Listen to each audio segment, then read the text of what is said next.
Chapter 14. My brother duels me to the death. The metal door was half hidden between the laundry bin full of dirty hotel towels.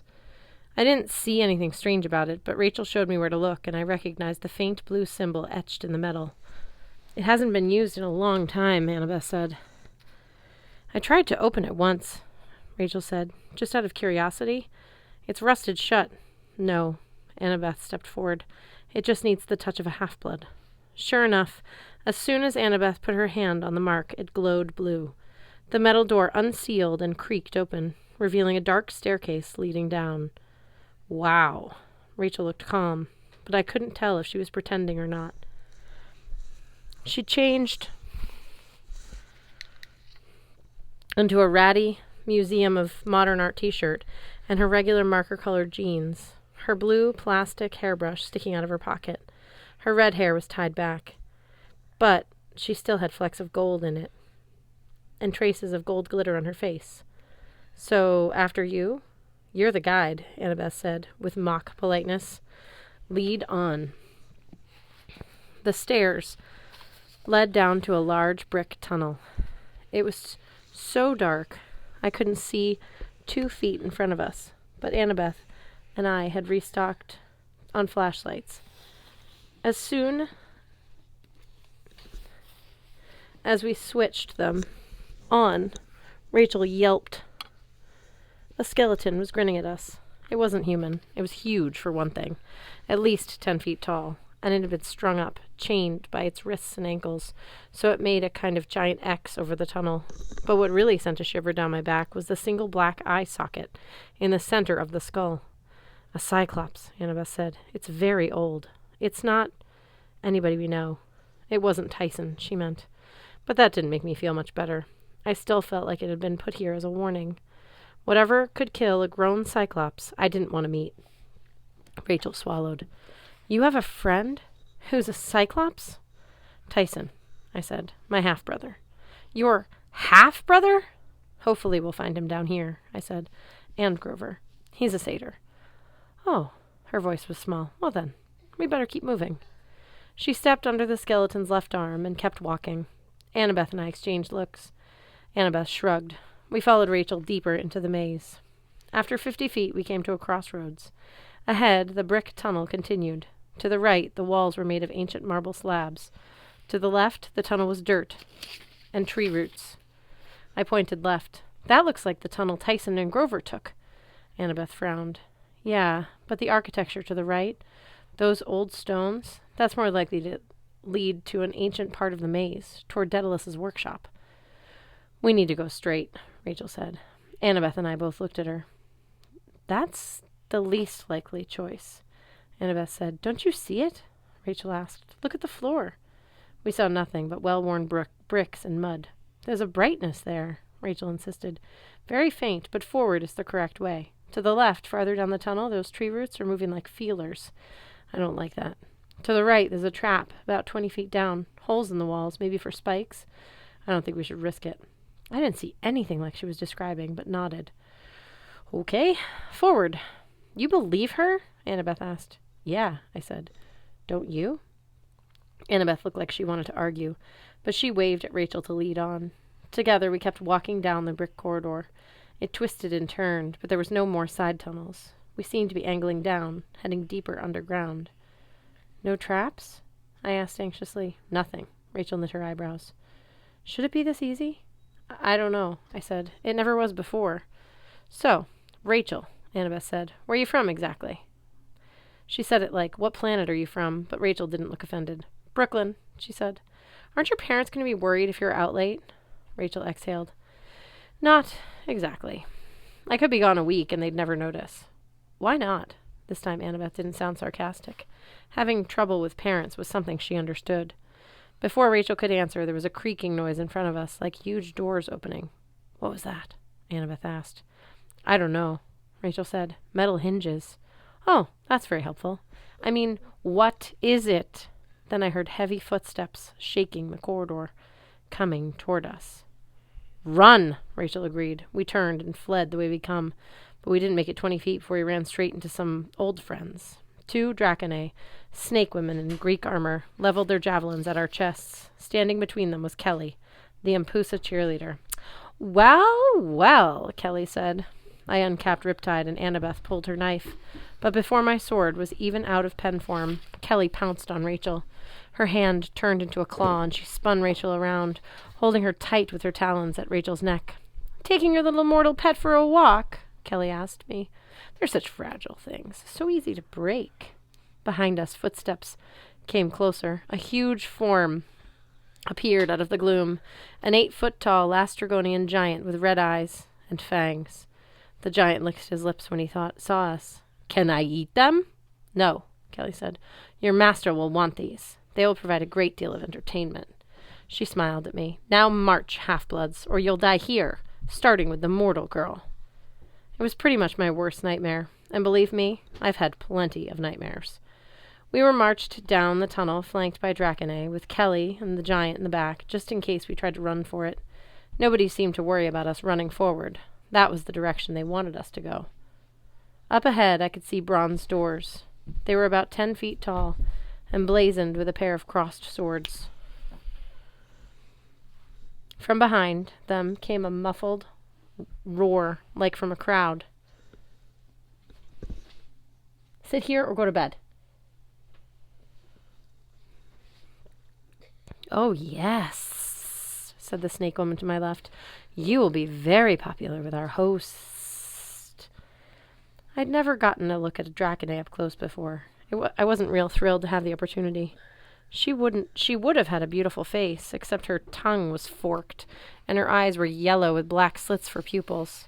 She wore bronze armor that stopped at her waist. Below that, where her legs should have been, were 2 massive snake trunks, mottled bronze and green.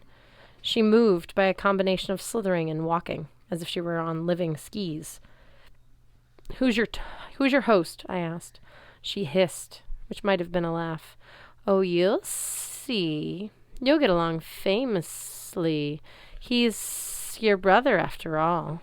My what? Immediately I thought of Tyson, but that was impossible. What was she talking about?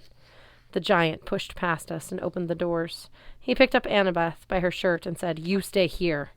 She protested. Hey! But the guy was twice her size, and he'd already confiscated her knife and my sword. Kelly laughed. She still had her claws at Rachel's neck. Go on, Percy. Entertain us. We'll wait here with your friends to make sure you behave. I looked at Rachel. I'm sorry. I'll get you out of this.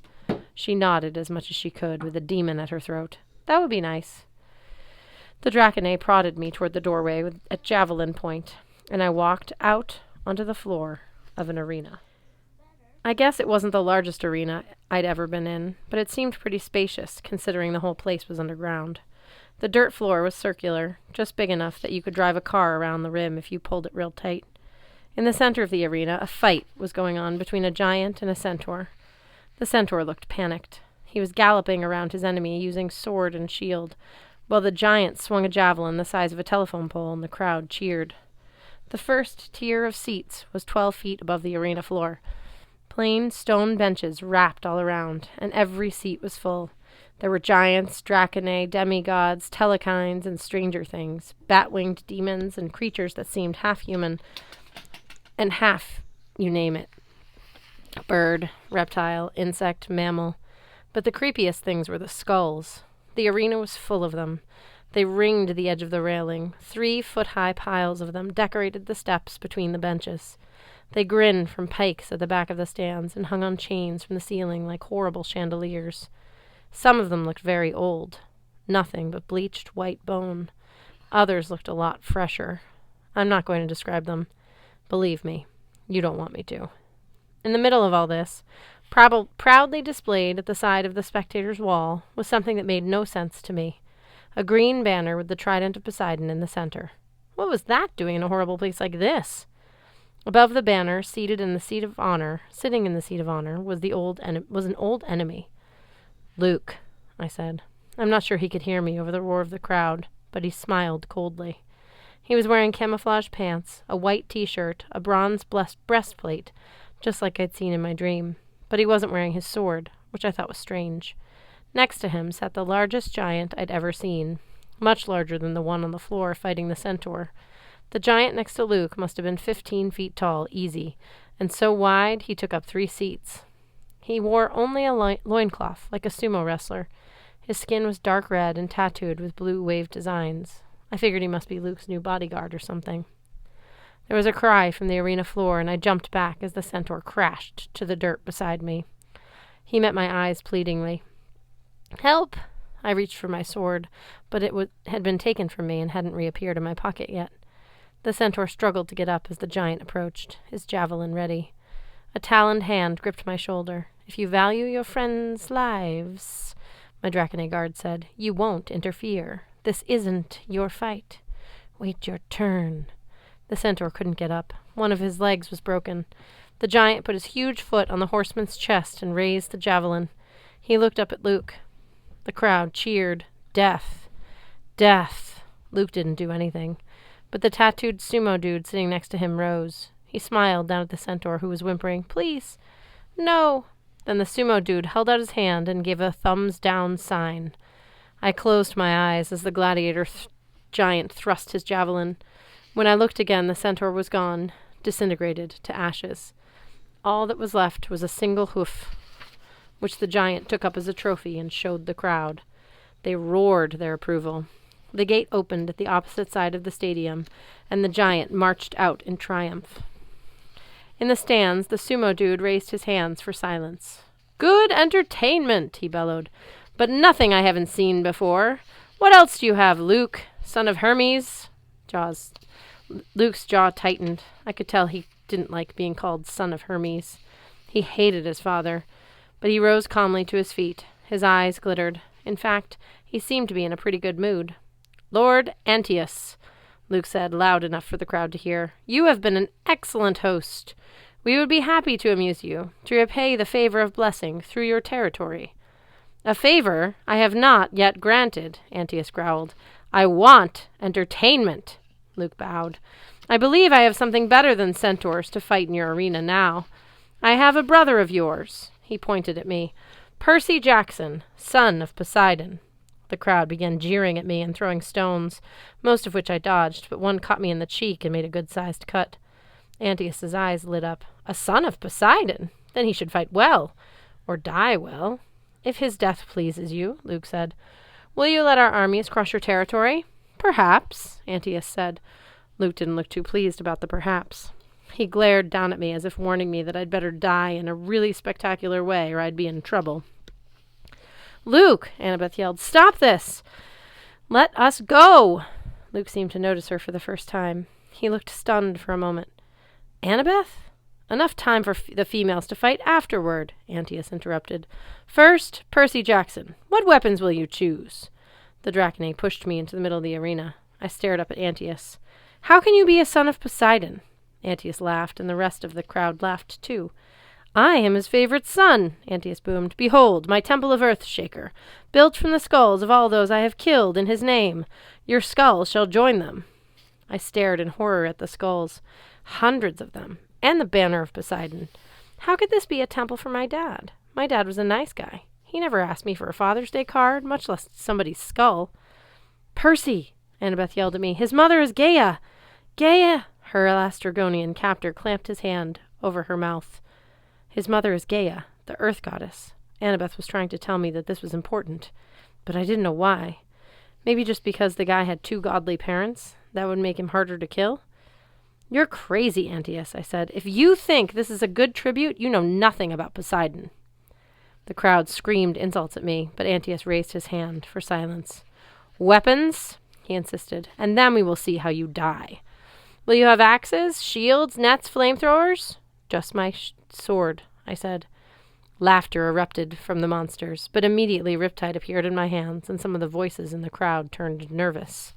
The bronze blade glowed with a faint light. "Round 1!" Antaeus shouted. The gates opened, and the Draconay slithered out.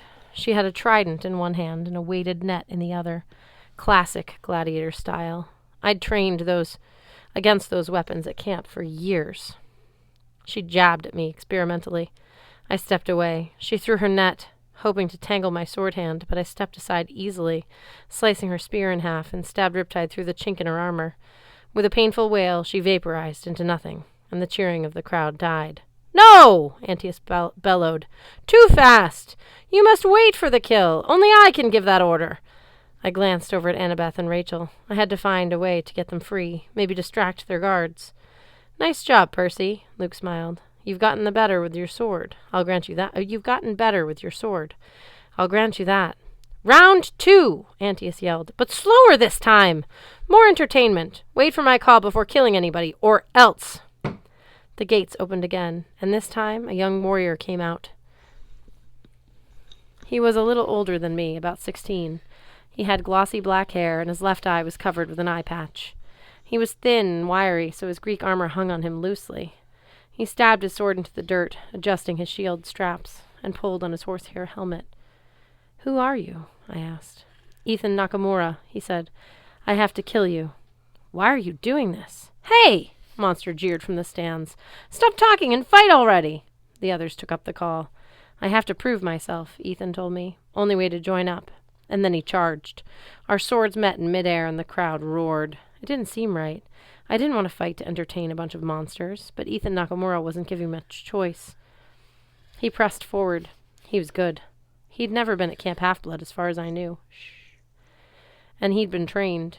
He parried my strike and almost slammed me with his shield. But I jumped back. He slashed. I rolled to one side.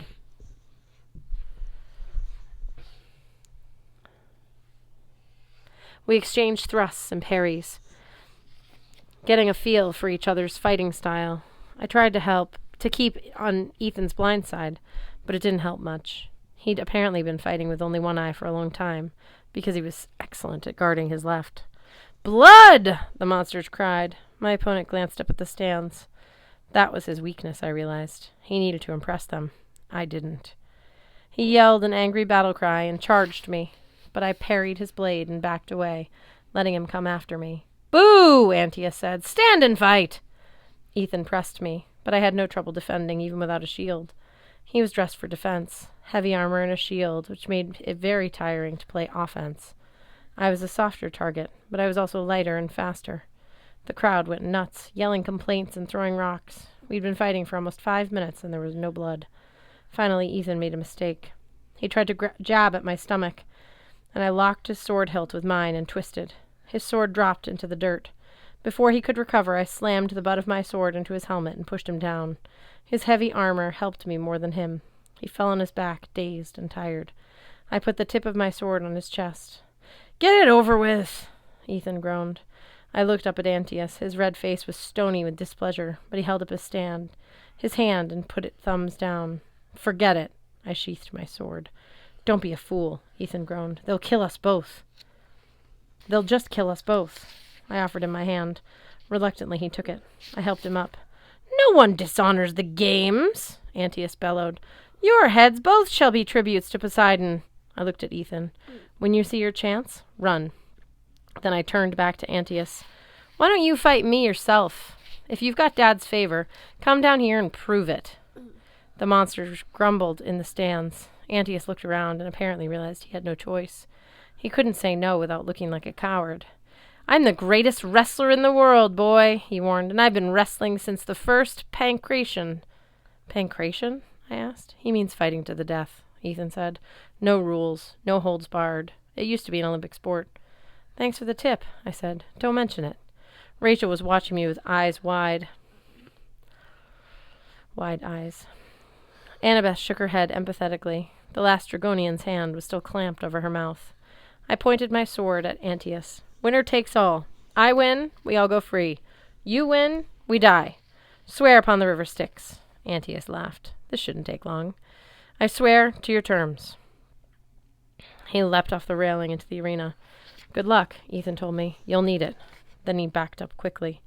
Antius cracked his knuckles. He grinned. I saw even his teeth were etched with wave patterns, which must have made brushing after meals a real pain. "Weapons?" he asked. "I'll stick with my sword. You?" He held up his huge hands and wiggled his fingers. "I don't need anything else. Master Luke? We'll referee this one." Luke smiled down on me. "With pleasure." Antius lunged. I rolled under his legs and stabbed him in the back of his thigh. "Arg!" Shh, you're so loud. Arg! He yelled. And where blood should have come out, there was a spout of sand, like I'd busted the side of an hourglass. It spilled to the dirt floor, and the dirt collected around his legs almost like a cast. When the dirt fell away, the wound was gone. He charged again. Fortunately, I had some experience fighting giants. I dodged sideways this time and stabbed him under the arm. Riptide's blade was buried in the hilt of his ribs. This was good news. The bad news was that it wrenched out of my hand when the giant turned, and I was thrown across the arena, weaponless. Antius bellowed in pain. I watched for him to disintegrate. No monster had ever withstood a direct hit from my sword like that. The celestial bronze blade had to be destroying his essence. But Antius groped for the hilt, pulled out the sword, and tossed it behind me. More sand poured from the wound, but again the earth rose up to cover him. Dirt coated his body all the way to his shoulders. As soon as the dirt spilled away, Antius was fine. "Now you see why I never lose, demigod?" Antius gloated. "Come here and let me crush you. I'll make it quick." Antius stood between me and my sword. Desperately I glanced on either side, and I caught Annabeth's eye. The earth, I thought. What had Annabeth been trying to tell me? Antius's mother was Gaia, the Earth Mother, the most ancient goddess of all. Antius's father might have been Poseidon, but Gaia was keeping him alive. I couldn't hurt him as long as he was touching the ground. I tried to skirt around him, but Antius anticipated my move. He blocked my path, chuckling. He was just toying with me now. He had me cornered. I looked up at the chains hanging from the ceiling, dangling, the skulls of his enemies on hooks. Suddenly, I had an idea. I fainted to the other side. Antius blocked me. I think it's I feigned. The crowd jeered and screamed at Antius to finish me off, but he was having too much fun. "Puny boy," he said, "not a worthy son of a sea god." I felt my pen return to my pocket, but Antius wouldn't know about it. He would think Riptide was still in the dirt behind him. He would think my goal was to get my sword. But it wasn't much of an advantage, but it was all I had. I charged straight ahead, crouching low so he would think I was going to roll in his legs again. When he was stooping, ready to catch me like a grounder, I jumped for all it was worth, kicking off his forearm, scrambling up his shoulder like a ladder and placing my shoe on his head. He did the natural thing. He straightened up dignantly and yelled, "Hey!" I pushed off, using his force to catapult me toward the ceiling. I caught the top of a chain, and skulls and hooks jangled beneath me. I wrapped my legs around the chain, just like I used to do at the ropes course in gym class. I drew Riptide and sawed off the chain next to me. "Come down here, coward!" Antius bellowed.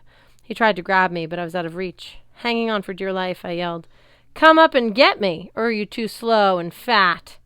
He howled and made another grab for me. He caught a chain and tried to pull himself up. While he was struggling, I lowered my sawed-off chain, hook first. It took me 2 tries, but I finally snagged Antius's loincloth. "Wah!" he yelled. Quickly, I slipped the free chain through the fastening link on my own chain, pulled it taut, and secured it as best I could. Antius tried to slip back to the ground, but his butt stayed suspended by his loincloth. He had to hold onto the other chains with both hands to avoid getting flipped upside down. I prayed the loincloth and the chain would hold up a few more seconds. While Antius cursed and flailed, I scrambled around the chains, swinging and cutting like I was some kind of crazed monkey. I made loops and hooks and metal links. I don't know how I did it. My mom always said I had a gift for getting stuff tangled up. Plus, I was desperate to save my friends. Anyway, within a couple of minutes, the giant was suspended above the ground, hopelessly snarled in chains and hooks. I dropped to the floor, panting and sweaty. My hands were raw from climbing. "Get me down," Antius demanded. "Free him," Luke ordered. "He is our host." I uncapped Riptide. "I'll free him." And I stabbed the giant in the stomach. He bellowed and sand poured out, but he was too far up to touch the earth, and the dirt did not rise to help him. Antius just dissolved, pouring out bit by bit until there was nothing left but empty, swinging chains, a really big loincloth on a hook, and a bunch of grinning skulls dancing above me like they'd finally had something to smile about. "Jackson!" Luke yelled. "I should have killed you long ago." "You tried," I reminded him. "Let's go, Luke. We had a sworn agreement with Antius. I'm the winner." But he did just as what I expected. He said, "Antius is dead. His oath dies with him. But since I'm feeling merciful today, I'll have killed you quickly." He pointed at Annabeth. "Spare the girl." His voice quavered just a little bit. "I would speak with her before Before our great triumph, every monster in the audience drew a weapon or extended its claws. We were trapped, hopelessly outnumbered. Then I felt something in my pocket, a freezing sensation, growing colder and colder. The dog whistle. My fingers closed around it. For days I've been avoiding using Quintus's gift. It had to be a trap. But now I had no choice. I took it out of my pocket and blew. It made no audible sound as it shattered into shards of ice melting in my hand. Luke laughed. What was that supposed to do? From behind me came a surprised yelp. The Lastrygonian giant who'd been guarding Annabeth flew past me and smashed into the wall. A roof! Kelly, the Ampusa, screamed as a 500-pound black mastiff picked her up like a chew toy and tossed her through the air, straight into Luke's lap. Mrs. O'Leary snarled, and the two Draconite guards backed away. For a moment, the monsters in the audience were caught completely by surprise. Let's go, I yelled at my friends. Heel, Mrs. O'Leary. The far exit, Rachel cried. It's the right way. Ethan Nakamura took his cue. Together, we raced across the arena and out the far exit, Mrs. O'Leary right behind us.